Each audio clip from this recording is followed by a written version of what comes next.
Bizarre Brain Comics.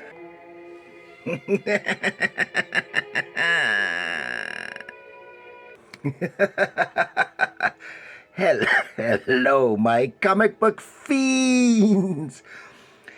I am the Dark Librarian for Bizarre Brain Comics, and I am here to tell tales of terror. But you might say, when you look at this, you say, but librarian, why are you here telling the story? Because this is the Hulk. Hulk goes with the superheroes. It's because this time we're looking at Monster Size Hulk #1, a one-shot from 2008. And it features, here it says, can the Hulk take on the world's most terrifying monsters? Starring Frankenstein, Werewolf by night, and Dracula, and more.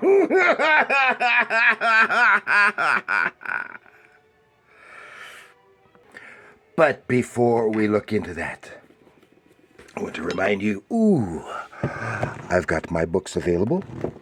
Bizarre Brain Comics Anthology, some humor and some adventure. And this one, my new one, Bizarre Brain Comics presents Heroes, which is more mainstream with some superheroes, and we have some horror. Where is it? Oh yes, and here's keeping with the theme. We have some horror and a Western story. Ooh yes. So remember, you can get those. They're $7.99 each on Amazon and on Barnes & Noble online store, and the thrift books. You can may be able to find it elsewhere. I don't know, but that's all that I know. But here we have, from 2008, Monster Size Hulk. This is Hulk versus Monsters, a one-shot from 2008. The first story, which is the Frankenstein story, was written by Jeff Parker and art by Gabriel, is that Hardman? Can't read my own writing. Gabriel Hardman. The second story, which is the Werewolf by Night story, written by Steve Niles, with art by Lucio Parrillo. And one little insert with the giant Lee Kirby monsters is written by Paul Tobin, with art by Dave Williams. And then the final piece is a prose story featuring Dracula, written by Peter David with spot illustrations by Gabriel Hardman. So we'll take a look into this and see why it fits into the horror category. Take a look in our terror tome today. Okay. Title page. Instead of, here we go. It starts off some really nice artwork. I don't know why it starts 3 years ago, but it's in Lyon, France, and Bruce Banner is there, and there's a European Hulkbuster unit, and they've learned that Banner is there, so the Hulkbusters are out in force trying to find him, and this guy who's disguised actually sneaks up on him, and works for the Hulkbusters, with the Hulkbusters, takes Banner, drugs him, sticks him in the car. Just as Banner's going off to La La Land, sees somebody reaching in and snagging that guy, and as he's going, woo, and he wakes up sometime later on a train heading into Austria. And he's here with this lady, his name is Victoria, and this little dwarf who is her assistant, by the name of Fritz, and they're off. Then they get to their destinations when she reveals her true identity. She is Victoria Frankenstein. There's Castle Frankenstein. That's the lightning. And she needs his help with a project, and he really doesn't have much choice. But she ropes him in, and she reveals the truth about the stories of the Frankenstein monster, and you have all these other little these other guys, dwarves, running all over the castle, who are the domestic help, I guess you would call them. Here we have a two-page montage. Here she shows what she wants the help for is the Frankenstein monster himself. She needs his help, and of course his scientific mind is piqued, and he reviews all of Victor Frankenstein's notes, and she reveals that there's something she's lacking, and she needs his help, but some of Victor Frankenstein's inventions have been beneficial because she's like in her 70s, but she looks like she's in her 20s. She's much older. It has slowed down her aging process. And so he's doing stuff. They get some new replacement parts for some parts of the creature because they have been necrotized. He's just dormant. He's not dead, but he's dormant. But some of the parts have been necrotized, and he does some repair work, replacing organs and the like, and then working on the equipment, walking through town and here, and just talk about how people have come to accept her and stuff. But here they are. Then they're about to plug in the creature, and it's not working. It's not working. There's just something missing. So I know what's missing, and she chloroforms him. Boom. Then he wakes up with Fritz gazing at him, and he's on a table himself, all plugged in, and says, "The missing piece is you. We have to siphon off some of your life energy because you are the Hulk, and siphon off some of your energy and put it into the monster." And she turns it on, and he gets a real zap, and then he hulks out. Bloom. Well, but still nothing apparently from the Frankenstein monster. He hulks out, smashes his way out. He is not happy. Fritz tries the old torch thing on him. Hulk not afraid of fire. Then we see, it did work, and there is the Frankenstein monster. Oh, this is a great splash page. If you remove the dialogue balloons and the Hulk's hand, that would make a really, really great Frankenstein monster poster. I just love that. That is a great one. But he is bigger and stronger than normal for the Frankenstein monster because he has taken power from the Hulk, and they do it to it. Go right into smashing. Well, it turns out that while Fritz had also, unbeknownst to the lady, called in the Hulkbusters because he suspected the Hulk, they might have some problems with the Hulk. So the Hulkbusters have just arrived, smashing down on some vehicles, and they go into town, smash, smash, smash, and going to town, I should say. There they are, the helicopters, and there's this great Hulk lifting up this tank or whatever it happens to be, and then they attack. Zoom, zam. Then got the ultrasonic cannons, boo, boo, boo, boo, boo, and they're really taking down the Hulk. While the monster, Frankenstein monster, had snatched Fritz because he was not happy with Fritz, and she's calling him. Victoria is calling him Adam, and wants him to come on. Let's leave. While they're distracted with him, we must leave. And there's the Hulk being almost subdued, but he's not giving up. And the Frankenstein monsters, and they're calling him Monster, and they know that he is the monster. So he drops Fritz, and he goes to town on the Hulkbusters, whacking into these guys in this Hulkbuster armor, and kablooey, kablooey, kablooey, fight, fight, fight. It gives the Hulk a respite because, Monster does not like fire. Neither does Hulk. And he throws that guy into the helicopter. And then they even grab one of the guys in the Hulkbuster armor and rip it apart, and the guy just flops out. And they turn back the Hulkbusters. Then Hulk and the monster have become friends. Victoria gets the monster to go with her. So there is the monster going his way and the Hulk going his way. And that was a really good one. I think that was good. Here we have Marvel celebrates 40 years of a Legends work, Sal Buscema. Then we go right into, this is the Werewolf by Night story. It's all in black and white. And I think it got a little bit too dark. It's actually obscuring some of the really lovely art. This is somewhere in Italy, and Banner wakes up on the forest floor. You know, what the heck? And he's been found by Jack Russell.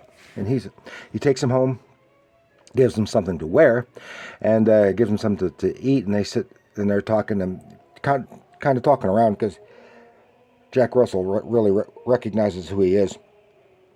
And he says, "What's with the cage?" Banner says, "What's with the cage?" He says, "Oh, that's for me. I'm going to need your help tonight. I'll pay you for it." He says, and the sun's going down. Here, lock me in the cage. Don't let me out until sundown, and don't get too close. Until sunup, and don't get too close. So, okay. But the moon comes out, and Jack Russell starts transforming into the werewolf. Good transition.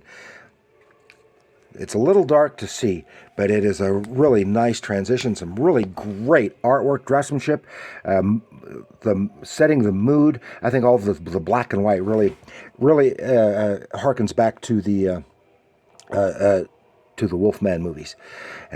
But Banner got a little too close, and he got scratched by the werewolf during the transition, which ticks him off, and he hulks out.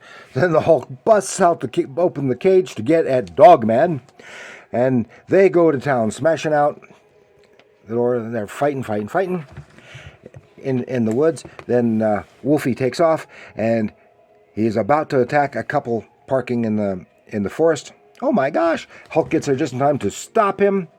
Says, "Dogman tried to eat kids. Hulk hate puny humans, but Hulk doesn't eat puny humans." and they fight, and then finally the Hulk collapses in exhaustion. Don't know where the werewolf has gone, but the sun is up.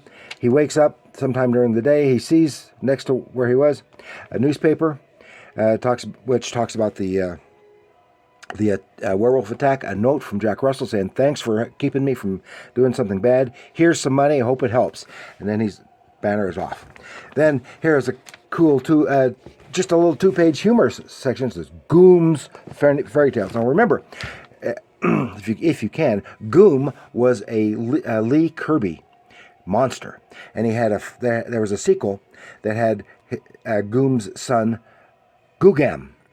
And here's Goom's Fairy Tales, and it is the fairy tales, the tales of the Hulk when he's taken all these other Lee Kirby monsters over the years, which he never did.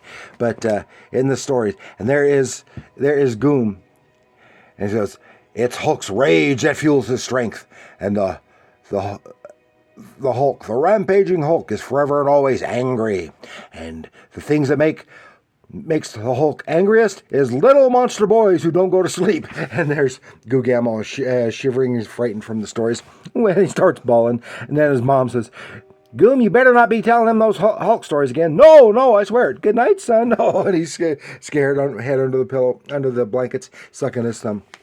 That was funny. Then we come to the Peter David prose story, Blood Count.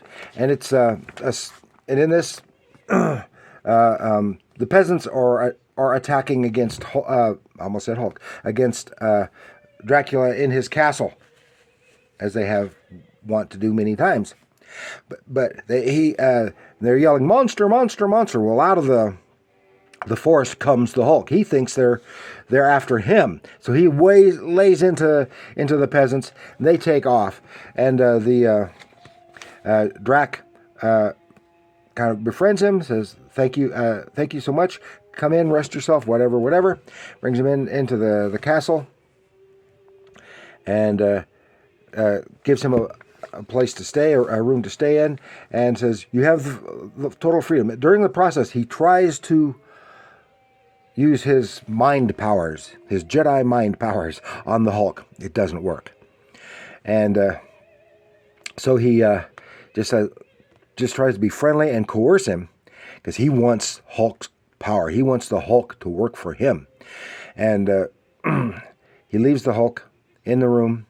And the next day, the Hulk, Bruce Banner, wakes up in the room. How did I get here? He has little snippets of memory. He goes through the castle, sees the dogs, the wolves act around guarding the castle on the outside. And then comes the scantily clad vampire lady. He doesn't know she's a vampire yet. And she is one of his bride. Like he always has some brides running around. and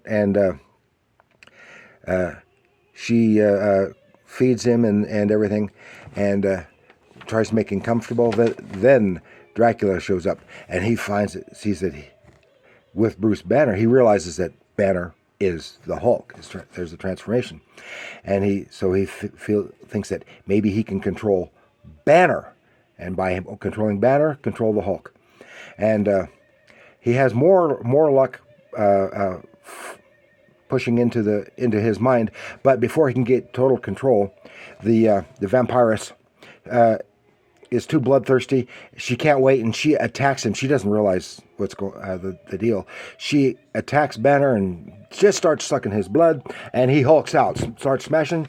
He goes after the woman. He goes after Dracula, but having drunk a little bit of Banner's blood, she starts hulking out too. Well, it's only a little bit, but she's more powerful. She breaks free of Dracula's control, and she tries to attack him, but the Hulk is in the way in the process. And smash, smash, smash, as you expect with the Hulk. The vampiress is destroyed. The castle is smashed and destroyed. Hulk takes off, leaving Dracula there. Says. Then his sound of villagers, because he was lamenting the villagers. Then he says, "Villagers, by all the dark and pestilent gods, how I've missed them," thought the vampire lord as he went to work. So, this is a really good book. I really, really enjoyed it. I like the crossover because it is slightly tongue in cheek. It's a lot of fun reading. Some really great artwork, and I like Peter David doing the prose story. He wrote the Hulk comic book for quite a while, and he wrote some Hulk novels, and I think he even wrote some Spider-Man novels. And of course, he wrote many Star Trek novels when he was doing Star Trek at DC. So writing good prose is right up his alley. So that was a lot of fun, and I hope you enjoyed it as well. If you come across this, if you don't have it, you come across this book, especially if you can only get it for $1 or $2, it is well worth the price to read it. And yes, I always encourage everyone to read the comics. That's what they're for. Read the comics. And so please like, share, and subscribe. If you have someone who are monster friends, friends who are monster fans, Universal monster fans, but maybe not comic book fans, share this with them. Or if you have people who are Hulk fans, but share this with them, and all that. Have this increase the fan base. That's the deal. So please like, share, and subscribe. And do leave a comment. Tell me what you thought of Hulk versus all these monsters. And remember, comics are art.